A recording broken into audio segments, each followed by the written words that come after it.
Zachar might be in my top 10 list of YouTube channels that, due to how rarely it publishes and how much I love the content that it publishes, when it goes live, it is hard not to drop everything I'm doing and watch it. It is hard not to rationalize, well, I'll just watch it while I'm doing dishes. The dishes will still get done. No, they won't. I am going to watch this.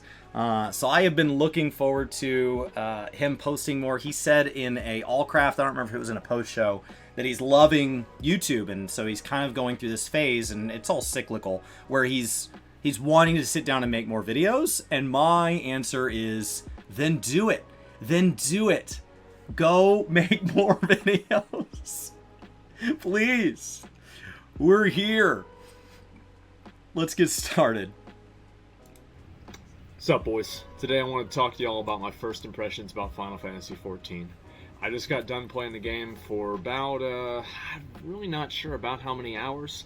I think I played a total about 30, 40 hours, maybe a little bit less, a little bit more.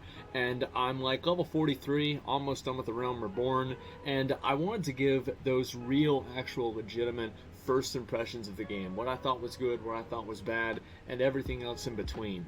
Now, overall, I want to say that the experience of playing the game and, like, the meta around it, not just the game, but, like, me streaming the game, people talking about me playing the game, that shit has blown me away. Holy shit, you guys love this. Like, I didn't expect to get, like, over 200,000 viewers playing the game on my... I don't think anybody expected how good at making 14 content he would be. I think a lot of people expected a spectacle. I think a lot of people expected some level of excitement and to drop by. But somebody said that it was like a train wreck and you couldn't look away. And I think that the can't look away part is accurate, but it was not a train wreck. It was unfathomably entertaining. It is a reminder, just like when he did call-outs for shoutcasting for the OTK World First race coverage for Nathria. There are these moments where if you, especially if you haven't been following him a long time, you are suddenly reminded how good they are. Like when you see a music artist do one of those, like, they just sing something offhand, or they play an instrument offhand, and it reminds you that, yes, while what they're doing as a performance is something practiced and rehearsed and is mainstream, that in these moments where they just get to kind of let it rip, they are unbelievably talented at their job. You may not like him, and that's fine, just like you may not like all music artists, but to say that there's not talent there, I think that's just not true. It's an astounding level of talent. This is something to aspire to. You may not want to be him, but as a content creator, sitting down and saying, like, how did he get so good at the things he does, and how do I get better at the things I do? How do I, in my life, take the things that I like about what I do and I want to get better at, and get good at those things to the level that he's good at the things he's good at. It was really impressive. Really impressive. Unbelievably fair to the game. Unbelievably fair to the content. Yeah. My first day. That was incredible. Thank you. If you watched that stream, I really appreciate it. And people have come back. They've come back every day to watch. I really do appreciate that too. That is incredible. It's so weird to me, right? Because for the longest time, I just streamed WoW. I just played WoW. And now I'm playing Final Fantasy as well. And then, oh shit, now New World's coming out. And then, oh wait a minute, Ashes of Creation Alpha is coming out before that. And it's like, oh my god. You know, when it rains, it pours. That's basically the way that I feel. So, it's a good thing, by the way. Rainy day. He used some word in a tweet the other day. I don't remember what word it was, but it was positive, but it was something like it's a reckoning. It was something where he talked about this shift that we're seeing in the MMO space.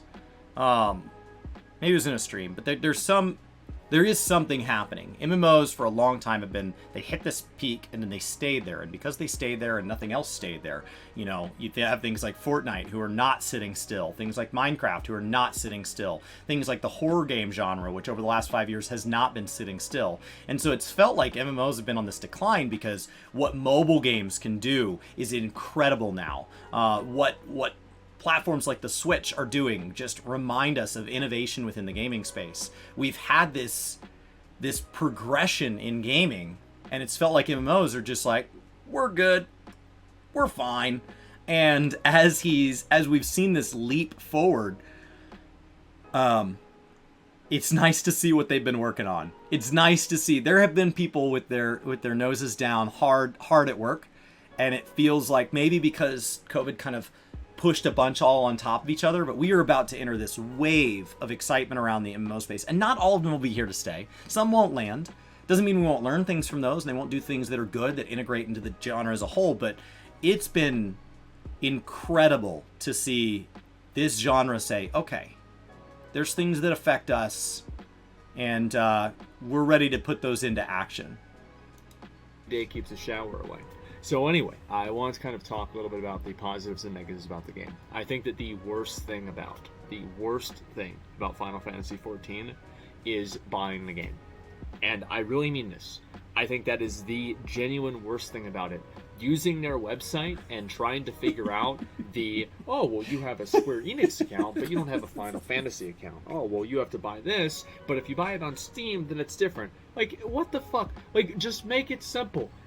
So Final Fantasy has the launcher and the lodestone and the Mog Station, and we have the free trial, and you purchase a copy of the game for the current expansion for each platform you want to own it on, and you have to purchase the base edition of the game, which is included, which is what the free trial is, but then you also need all the way up to current, and so we have complete editions, but for people that don't need the complete edition, we sell each individual one if you just want to kind of do a bolt-on individual upgrade path, and all of this is done through different vendors, different websites. And when you subscribe and you unsubscribe, you've got to decide, do you want to have the authenticator? And do you want to turn on the mobile app, which increases your inventory, and all these other things? Do you want to pay for additional retainers? Do you want to add optional services? Do you want to buy Fantasia and all of this? There's a premium currency called Krista. None of this has any other connection to other Square Enix games. They're their own convoluted systems. And so when I have unsubscribed from Final Fantasy in the past, and to take a little break, you know, at times where like I can only afford one subscription at a time, and I'm saying, okay, I'm in between patch cycles, I'm going to take 1 month off and put that 1 month in WoW or whatever else, and then I'm going to turn that one off and go back in, and I'm doing this back and forth thing. There was times where it's like, hey, I'm not going to play 14 for 45 days. Let me just unsubscribe for a month or two, and then I'll hop back in. And every single time I did that, the handful of breaks that I've taken since A Realm Reborn, short breaks, every single time when I got back into the game, my wife said, you complain about the fact that you activated the wrong service account, because the fact that I played on PlayStation and Mac means I now have another service account that doesn't have any characters on it for some reason, and it is complained about.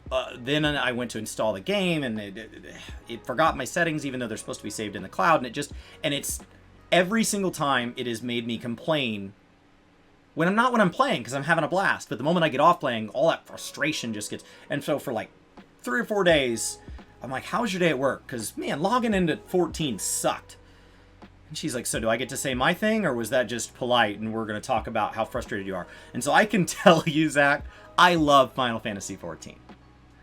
And my wife, who does not care at all about MMOs, has in our annual budget set aside 2 6-month chunks where my sub ticks, and she has said, do not let it lapse. I don't want to hear it. I don't want to hear about it. I don't want you to complain.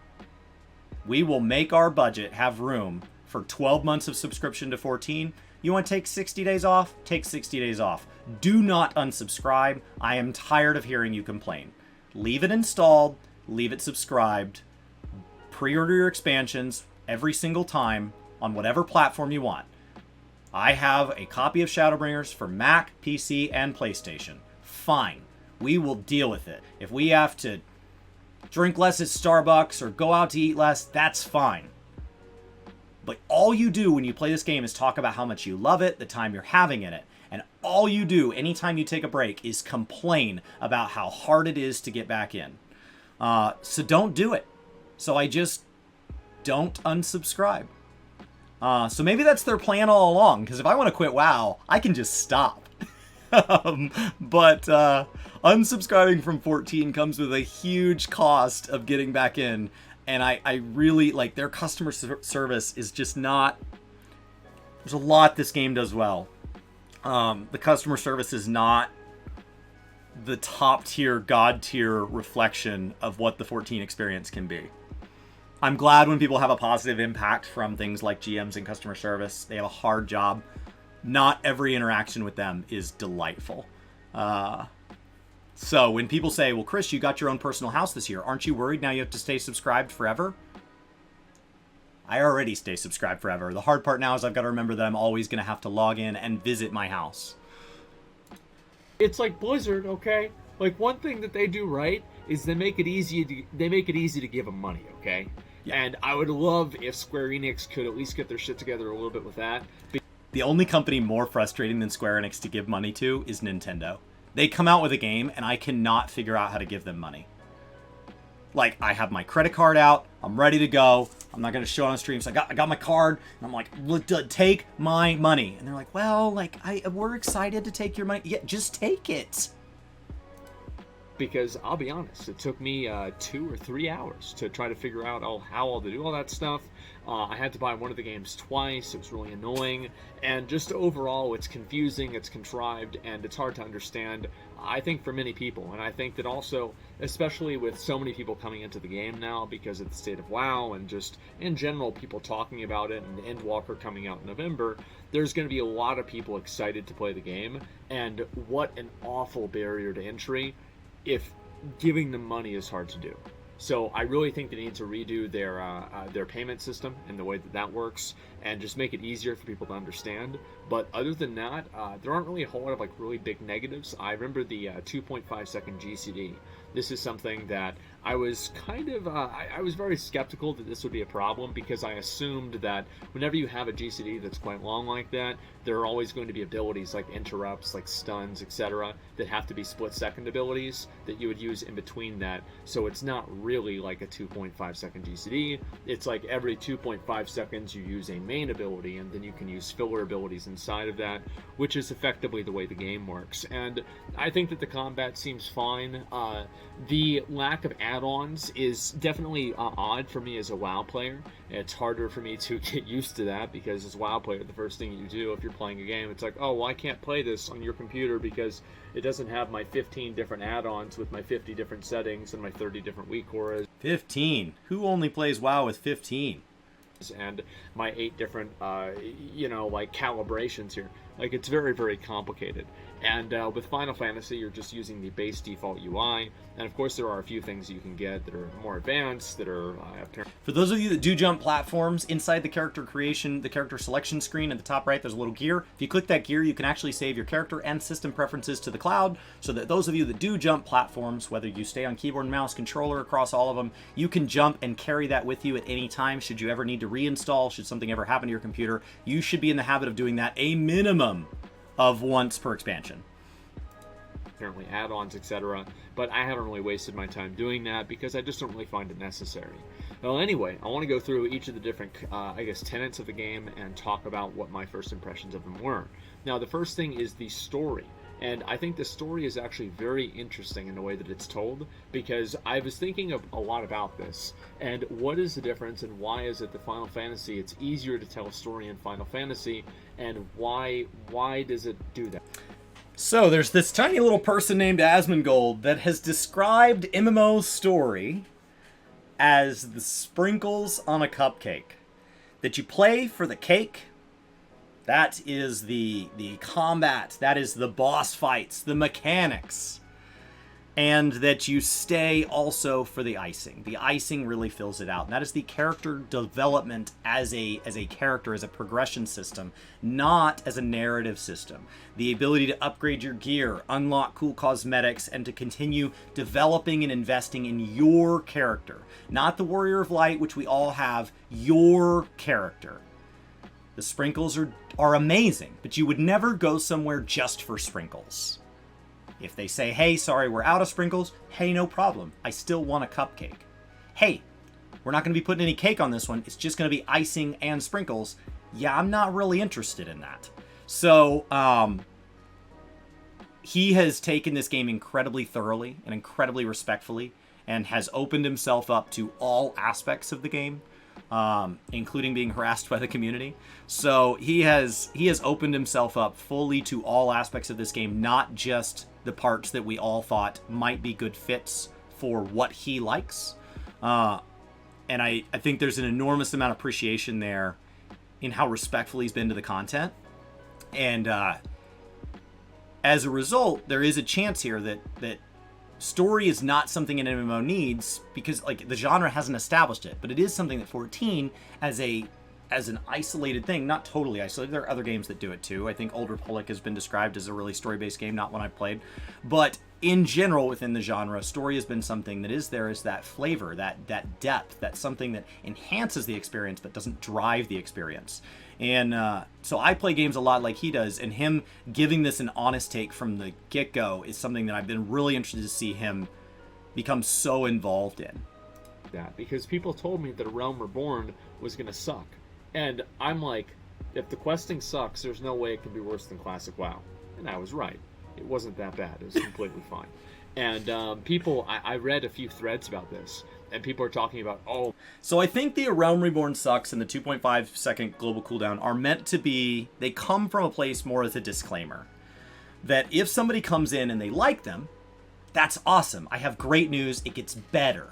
So by putting the disclaimer out there and saying, hey, you might not like this, and then they say, I do like it, well, good, because everything else I already thought you would like. So if you like this, I have great news because it gets better from here. The developers get better at their jobs, the game gets more resources, it's better at comparing and contrasting with what it's done in the past well, and moving forward, their communication with their community, their ability to adapt and listen and engage, it all gets better, right? And so it's not meant to be, you can't like ARR. That's not fair. It has to be that if you don't, we also want that disclaimer to reach out and be an open hand, inviting in people who don't. Because not everybody will. Some people will say, this is a little slow. And what we don't want to do is go in and say, this game is great from start to finish, because we like ARR, but we really like Heavensward, and we like Storm, and like, oh my gosh, Shadowbringers. But then what happens is by saying that, when somebody gets into ARR and they're like, this is a little slow, which is something the devs themselves have talked about and admitted and talked about the reasons why it worked out the way it is and have made changes to try to fix in hindsight. If you don't say that, then you run the risk of somebody coming in and you saying this game's great from the get-go, and they play 10 hours, 20 hours, 100 hours of the game, and they are still thinking it's slow, and you've made them feel like, well, then it must just be me. I'll play something else. And so it's an open reminder with both the cooldown and the pacing of A Realm Reborn to say, if you don't like this, it's going to improve. I've got good news. If you do like this, it's going to improve. I've got good news. So I think the disclaimer comes from a point of affection. It definitely does when I say it. It's a point of where that is not as good as where they go. Not because it can't be enjoyed, but because where they go is such an impressive journey. Oh man, he's never going to be able to do this 3 quests that are super boring. It's like, what are you talking about? Like, I've done that for weeks on... Yeah, I don't know where that came from. This, like, he's not going to make it 2 hours. You've never watched him grind a mount farm over and over, not get a mount. I had no question. Resilience is a word that definitely describes Asmongold. Like 10 levels before in Classic WoW. It's been no big deal for me personally as as an older player, but I can definitely see where the monotony would absolutely set in. But anyway, why is it why is it that the dungeons, why is not dungeons, excuse me, why the quests and the story in Final Fantasy, why is it that those things are told in such a more easily digestible format than what they do in WoW? And I think the difference is very simple. It's the difference between a tweet and a twit longer. And WoW tells their story in twit longers, and Final Fantasy tells their stories in tweets. Basically, what I mean by that is that whenever you are listening to the Final Fantasy dialogue, it is giving you information in about this much of a little box, right? Meanwhile, whenever you do WoW, it's this much of a box. And you read the first 2 lines, and you're like, okay, what's the objective? But in Final Fantasy, because many times the information is very short and it's presented to you in very bite-sized formats, it makes it easier to digest for the user, and I think that it also makes it easier for people to understand the story because it's being given to them in these very specific increments. And I think also creating the dialogues between the different characters and the in-game cutscenes does give people a better way to personify who those characters are and give a better idea of who's saying what and who feels what way. So I do think it really matters to do that, and in Final Fantasy I really do feel that they've done a very good job with that. Now, another element with this, so storytelling overall, I think that it is great. I like the storytelling, and one of the things about the storytelling that I think is very interesting, and this is something that probably one of the main reasons why I wanted to make this video is to share this idea that I've had, is that I believe that storytelling is actually one of the reasons why Final Fantasy doesn't have as much of a, quote, toxic community as World of Warcraft. And I don't necessarily think this is maybe entirely true in all ways, but I want to draw a distinction between the way that Final Fantasy deals with antagonists versus the way that World of Warcraft deals with antagonists. Almost every single time in Final Fantasy, especially in the early quests, that you have an antagonist, there is a point where the antagonist comes to a realization that they have done something wrong, and then after that there is generally a point of mercy where people think, oh, well, you know, he gets it, he understands, we're going to give him a second chance. So in so many cases in Final Fantasy there is a element of forgiveness, there is an element of redemption, whereas in World of Warcraft there is an element of retribution and execution much more often than there is. And I think that just telling a narrative in the way that you create the idea that people are, you know, redeemable, and you have somebody does something really bad, everybody's really mad at them, and they're given forgiveness, I think that in a very, very subtle way sets the tone for interactions in the game. And I think in a way that does kind of create a paradigm in which to interact with each other in the game. And I think that having that narrative where players are not just instantly executed for doing something wrong, or, you know, most quest lines do not end in the person that's causing the trouble being put in jail or destroyed or killed or something like that. I think the end result of that is a more understanding player base because they've been conditioned to feel that way through the narratives in the game. And I find it very interesting that that's the case. And I've seen that more and more and more, because whenever I was first questing, it's like, oh, well, this guy's doing some stupid shit. Man, alright, I can't wait to kill him at the end of it.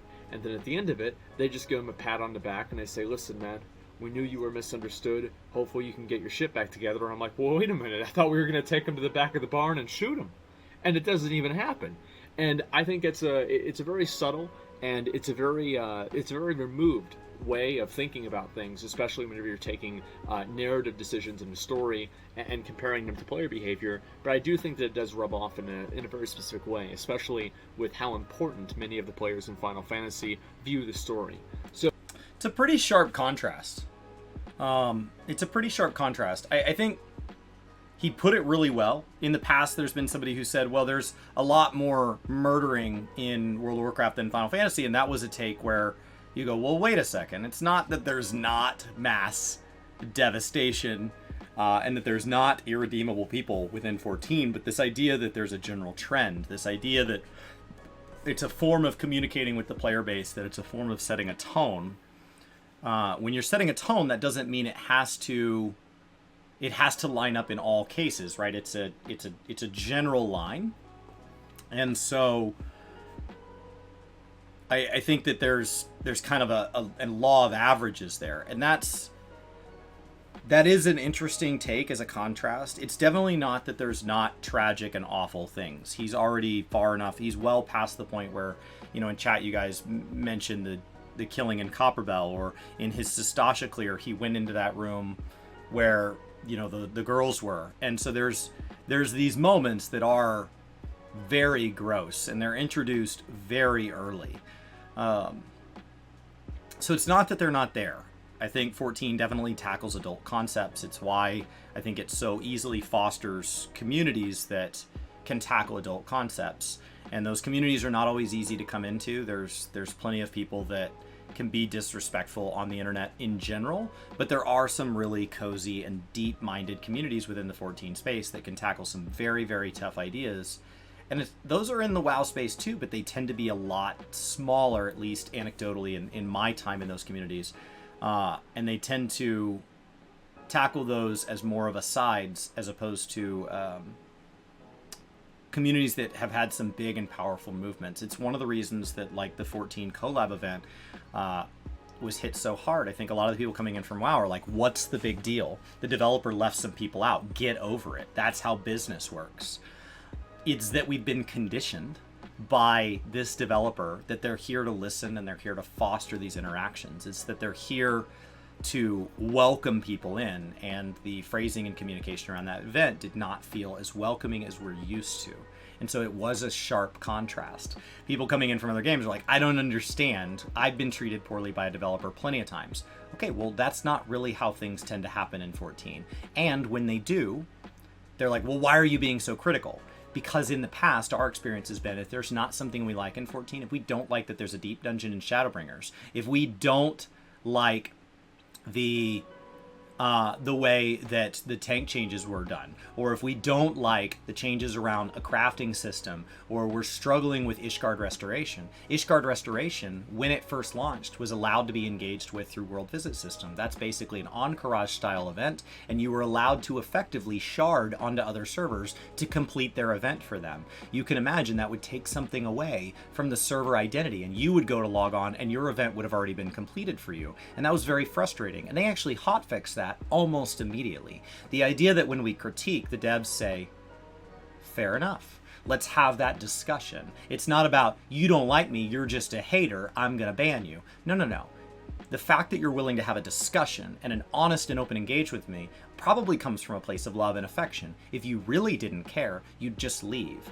And so the fact that critique has been welcome in the 14 space from a developer standpoint. The community itself has not always had a perfect relationship with criticism, but the devs have had set an incredible example that this is about redemption. This is about this dialogue. It's been there from the very beginning. 2.0 is a redemption arc of an MMO that has been used as an example industry-wide of where there is a game that is thought to be done and it can turn into something amazing.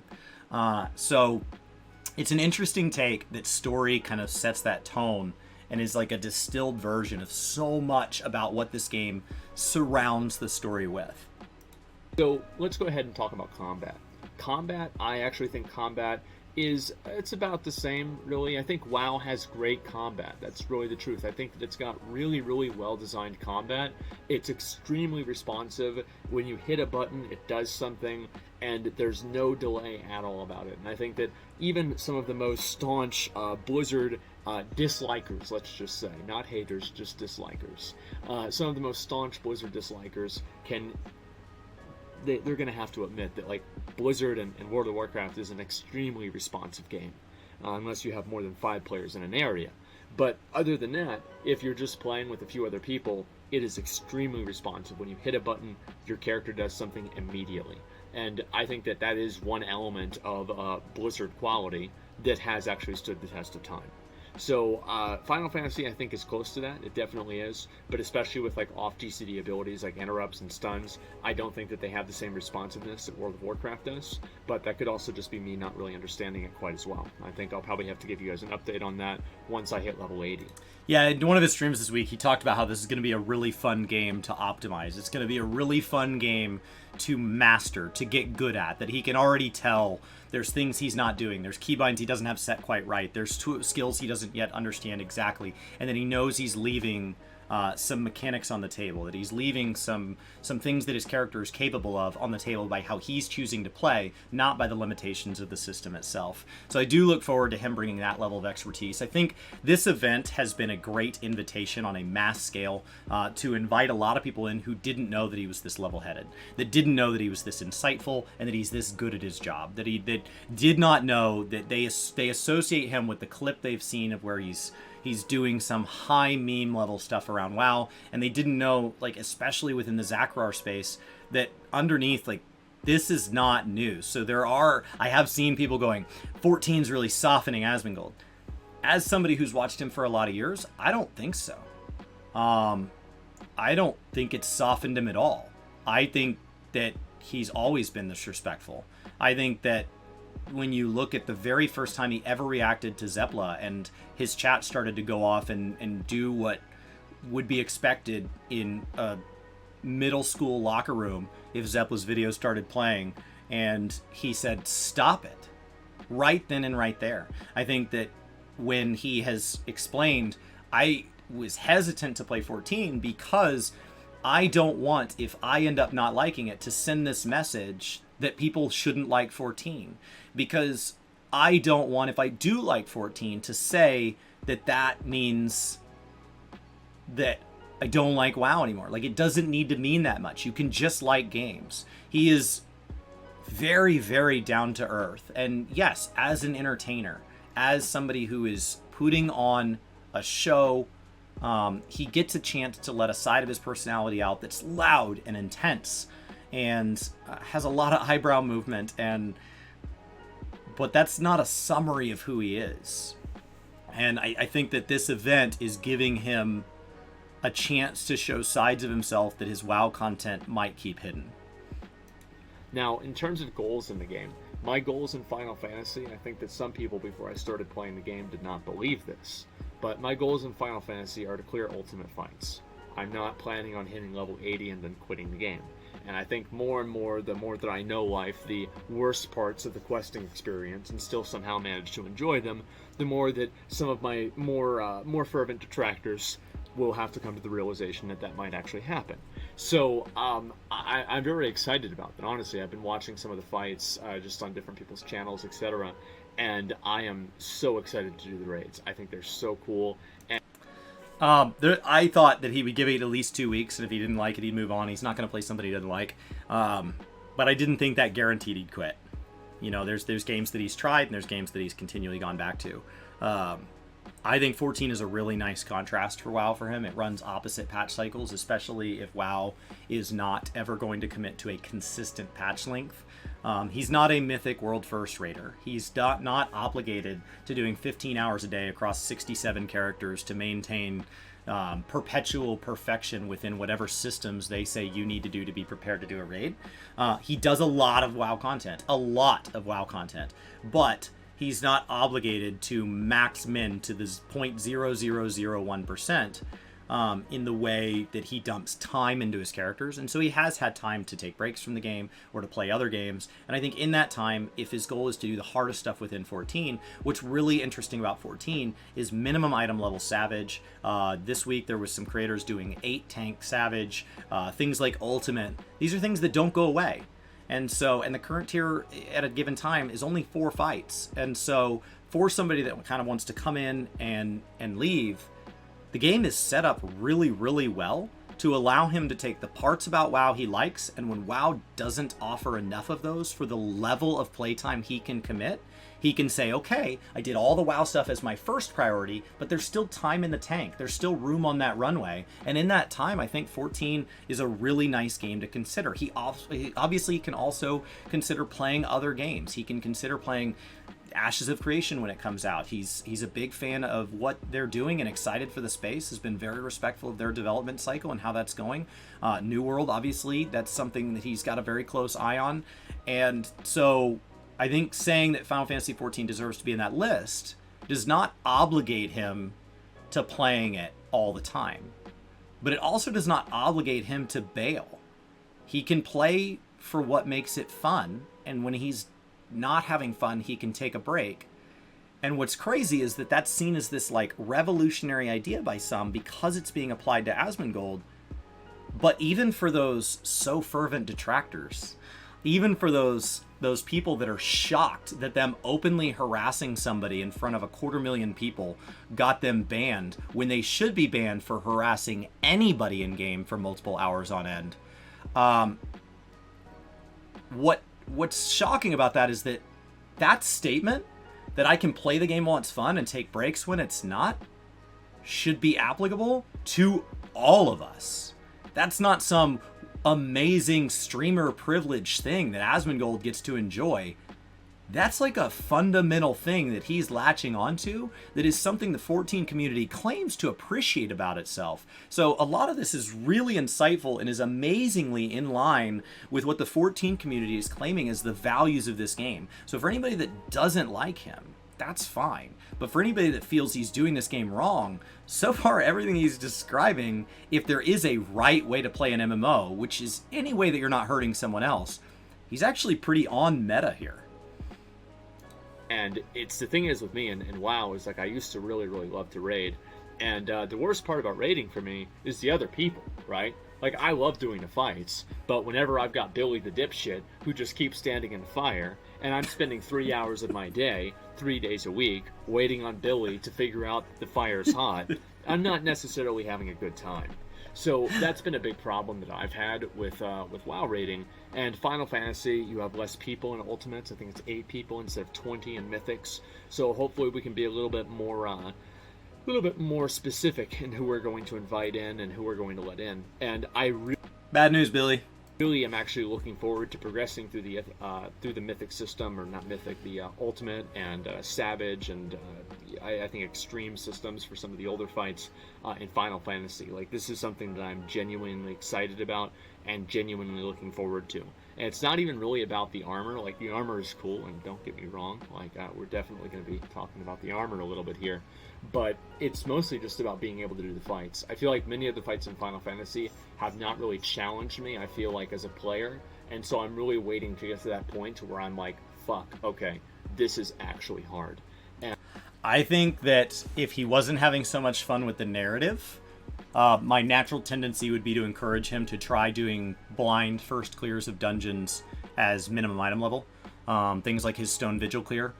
That dungeon on minimum item level, at one point, chat was warning him to slow down because the healer's struggling. He goes, their mana's fine. But that's because, like, healer cooldowns in Stone Vigil just run out. And so they are fine, right up until they're not. And so there are these moments where some of these dungeons are really hard. So I think minimum item level is something that's going to really add a lot of depth to the combat system for him. And I'm not, the greatest player ever, so I think that it will probably happen at a certain point, probably soon. Other than that, I think mounts are definitely very interesting in Final Fantasy, considering the fact that all of them can fly, and it's not just the ones with wings. There is literally an elephant that flies. So this is a little bit silly to me, I'm going to be honest. So that was not always the case, and then there was complaints about certain mounts not being able to fly, and they were kind of taking these one-off bases, and there was a turtle, and we got to make it spin like this anime or whatever reference it was, and it just got to be such a complaint. We had the same with extreme crafting materials. What will happen is people complain about something and they try to address it on a one-off, and then they go back and they say, okay, we keep getting complaints, we keep addressing this, we're spending a ton of resources on this, and we've looked at it, and we should just have a consistent rule and stick to that. And so they let that rule apply even when it doesn't make sense, and then it just sets the expectation, and we can all stop wasting time talking about it. And so with mounts, it was like, you know what? Flying is a system that people like to engage with. At this point, we've gone back and added it to a Realm Reborn zones. It doesn't unlock until you've kind of made your your progression through it. And so, like, we don't necessarily want people to be able to fly right away, but they can't. So for, like, it's this really easy thing to just say, all right, at that point, let's just make a consistent rule, even if it doesn't make sense. And there's something that's appreciated about that, where even if you don't like it, like, you know where they're coming from, you know when they made their decision, and at that point we can just move on. Like, we can just focus on other things. The consistency within 14 is something that is sometimes regarded as boring repetition, but it is foundationally reliable. We know that we are going to get a relatively easy to clear, brand new, casual dungeon with every patch.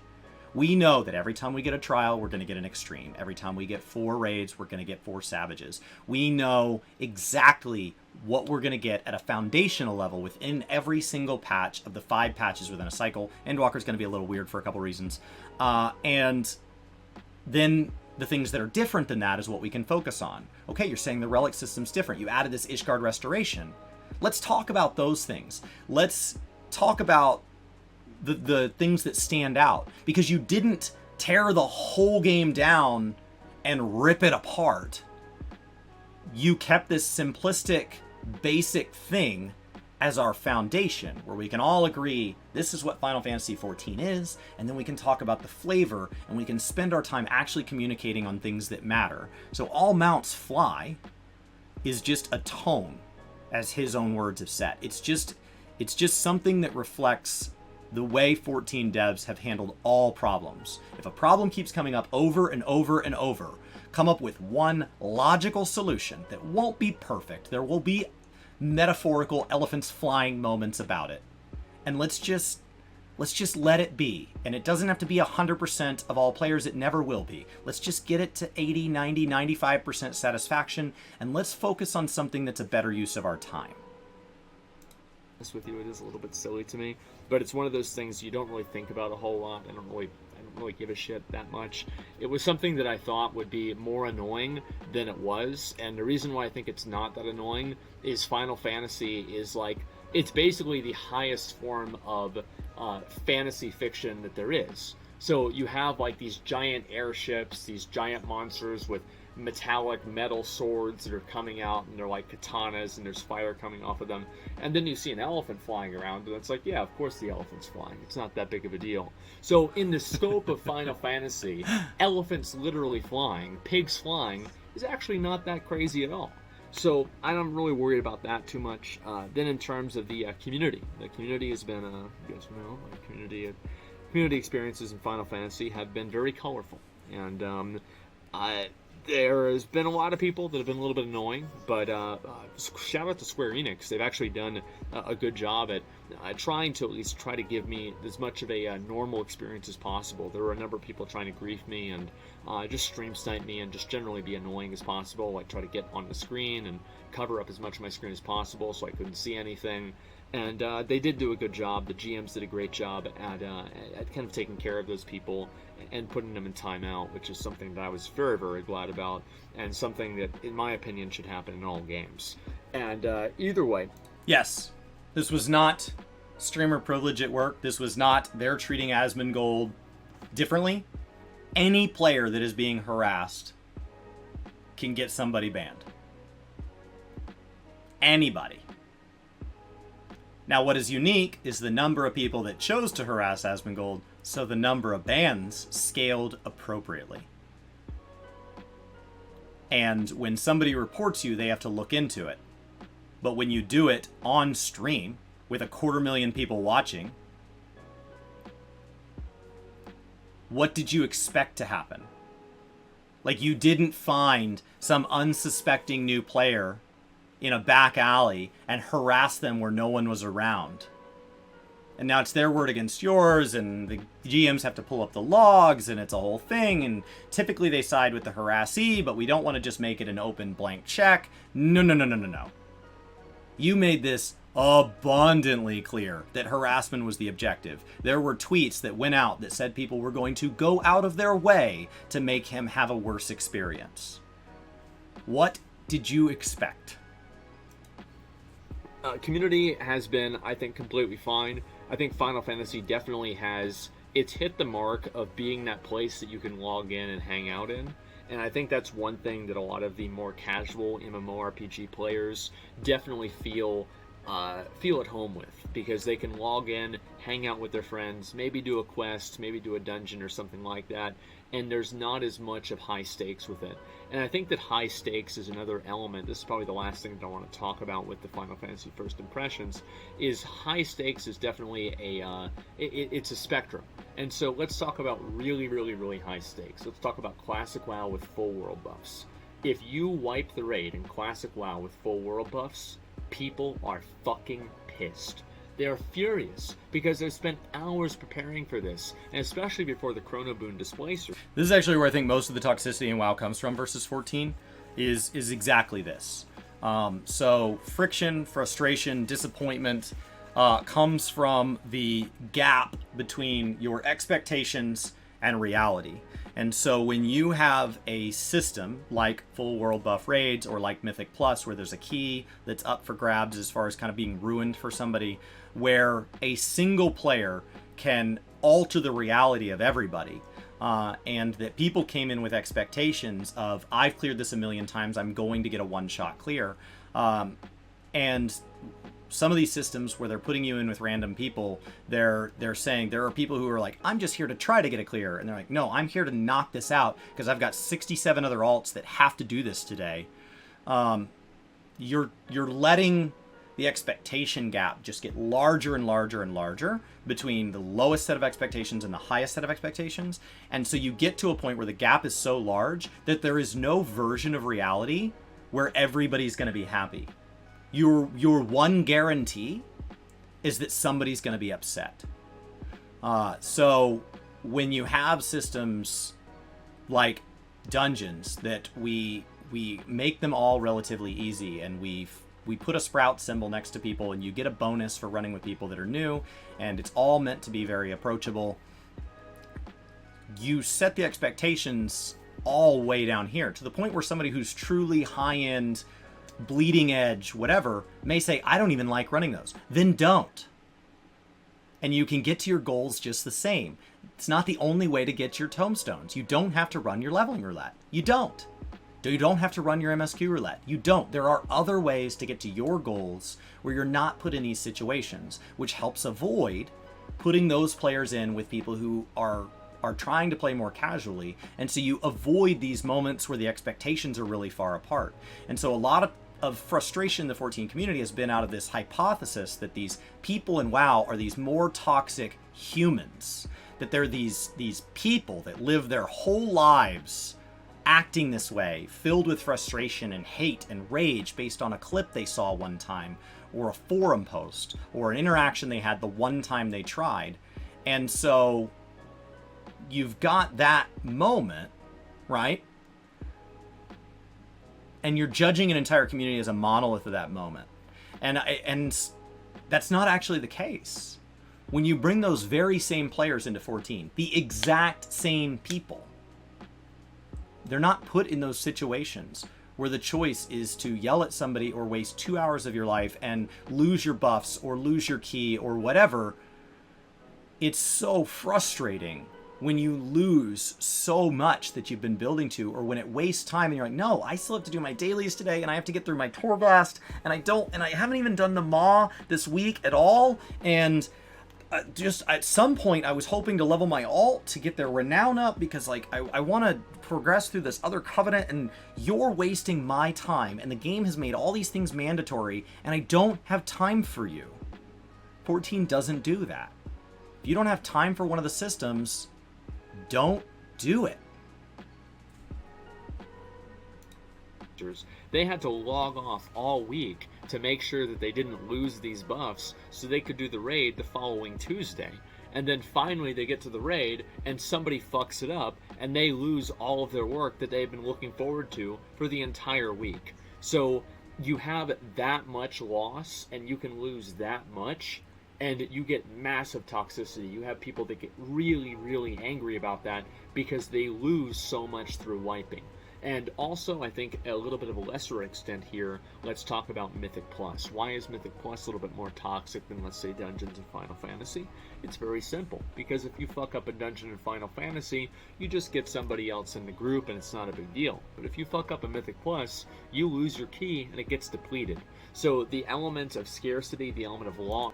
I think it's why people want a Mythic Plus system in 14. For people that see that toxicity, they're like, no, I don't want that. They're not asking for a carbon copy.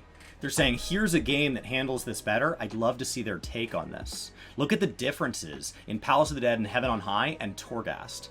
As a roguelike dungeon crawling side system, they feel different. They're the same idea, put into 2 separate games, and they are very, very different in execution. And so these requests from Mythic Plus or Savage or Extreme Dungeons or an infinitely scalable aspect of Palace of the Dead come from a place of, I trust you to not bring that in. I trust you to take what's neat and good about that system, because there is something there that's awesome. This idea that I can take me and a small, manageable group of friends and challenge ourselves for cool rewards in cool things that have a little bit different take on them. So this week's Mythic Plus clear is not the same as last week's Mythic Plus clear, and we can generate these memories that have these stories of this one time we shouldn't have gotten a clear and we did, and it worked out, and it's amazing. I want those within 14 because I trust 14 to say, okay, we've been watching Mythic Plus for quite a while. We're distinctly aware of Mythic Plus, and there are some things about it that we really like, and there are some things about it that we very strongly want to avoid. Meanwhile, World of Warcraft is like, you know what would be great is if we took the Raider.io community, who set out with a good idea and resulted in something that allowed the toxicity to be dialed to 11. What if we baked that in native? So while WoW is taking it this way, we're like, oh my gosh, you're even taking Mythic Plus away from me in some ways. You're making it even more frustrating. I really want this challenging dungeon experience. I want the challenge modes, the Mage Tower of old. And so Deep Dungeon getting not another update this time in Shadowbringers has made people say, okay, the duels within Bosja were really cool, but I want this challenge. I want the ability to rise up. I want Savage version of single-player scenarios, or I want role quests that allow me to challenge myself and can be pushed into an extreme mode. I want something like Mythic Plus, but it doesn't have to be exactly Mythic Plus. And that desire comes from people saying, you guys have found ways to put games in the game, put systems in the game, and allow those systems to stand on their own. And I think it'd be really, really cool if you took things like the Masked Carnival for Blue Mage and you scaled that out to something that me and 3 friends could hop into, or me by myself could hop into, and I don't have to feel like somebody's ruining hours of my life. I could just hop in and have fun, and the moment I'm done with it, I can hop out. I want that to stay intact. That's core to what makes Final Fantasy something that's really nice and rewarding as an MMO. But I still want a hard dungeon mode. I still want something that I have to solve once I've got the basic combat system down that doesn't require that I jump into 8-man content. Boss is a little bit more prevalent in World of Warcraft, and because of that, that scarcity creates pressure, and that pressure creates toxicity. And I think Final Fantasy takes the pressure off in a lot of those cases and doesn't create those lose conditions that are so punishing for players that it makes them resent each other. And I think that is a very, very impactful thing. And I actually think that Blizzard should look at that and try to create more challenging boss fights, and rather than creating more punishing boss fights. I'd rather be challenged than punished. I guess that's kind of a good way to look at it. But of course, there's a lot more to it as well. But anyway, my experience overall with the game has actually been very good. I've had fun with it. I've enjoyed it. My stream has enjoyed it. And it's a great feeling as a streamer. I'm sure you guys, if you streamed before, you'd know this. But even if you haven't, it's very easy to relate to this or understand this, that it's a great feeling that you get involved with a game and you really like playing a game, and it turns out that your stream really likes watching it. There's no weird thing where you're playing this game that you don't want to and you're doing it because of your stream. No, or it's no thing where you're, playing this game that you do want to, and your stream's hating it and they're complaining about it. And I think it's great. I'm really happy about it. And I've also, one thing that's really been heartening for me and very positively uplifting is the fact that I've had a lot of people that are, they're first-time Final Fantasy viewers, and they're willing to try out, and give my WoW content a chance. Watch a transmog comp, or, watch a new dungeon or something like that, and just try to enjoy the content and appreciate the genre of MMOs for what it has to be, rather than tribalism that I think has actually just made it's made the entire space worse. It's made the community worse as a whole. And I think one of my main goals with all of this is to try to give people the perspective that you can love multiple games, you can have fun in multiple games, and you can appreciate multiple games. It doesn't necessarily have to be a zero-sum environment. And I really enjoyed playing this other game. It's been super fun for me. I'm super excited for Ashes of Creation. I'm even excited about other games like Palia and Crowfall too, and as well as other RPGs too. I think that playing Final Fantasy has given me a lot of confidence with streaming, and I'm very glad that it's gone so well, and I look forward to doing other games similar to that as well in the future.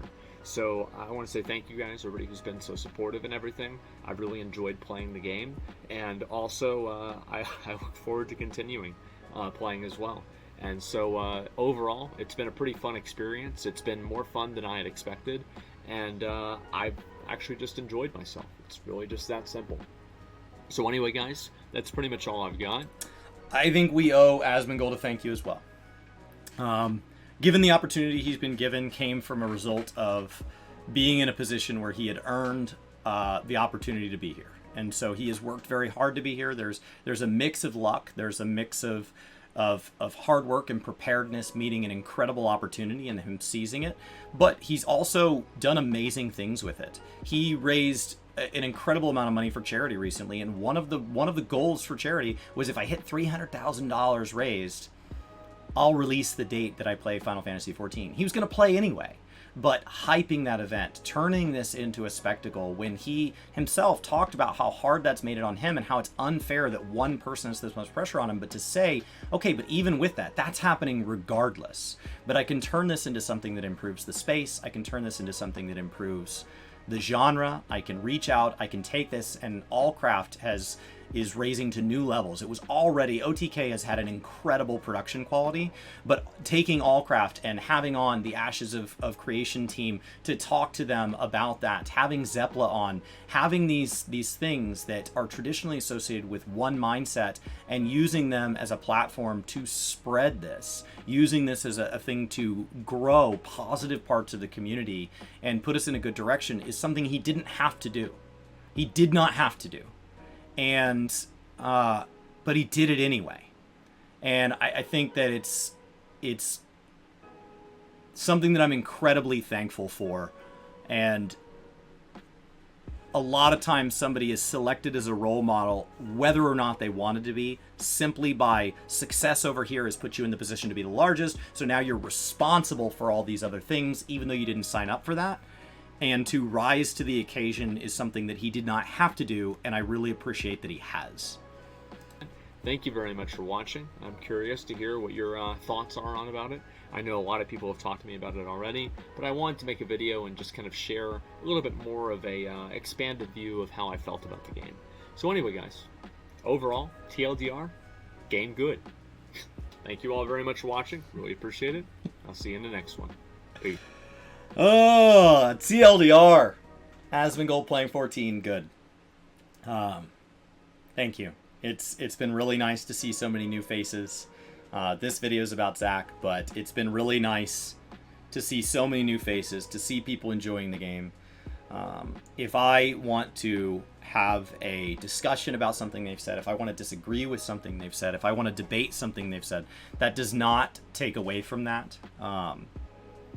Criticism and competition is how we grow, and we don't have to all agree, but the respect for what he's done and the respect for the attitude with which he's brought to it, whether or not you like his content, is absolutely a good representative of the space. When Brian and I call for more content creators, that is not more content creators we like. That is not more content creators that are in line with us. It's more views, it's more growth, it's more, and the only thing that there needs to be is respect. It's the only thing that needs to be in the game. You can play any way you want as long as it's respectful of other people.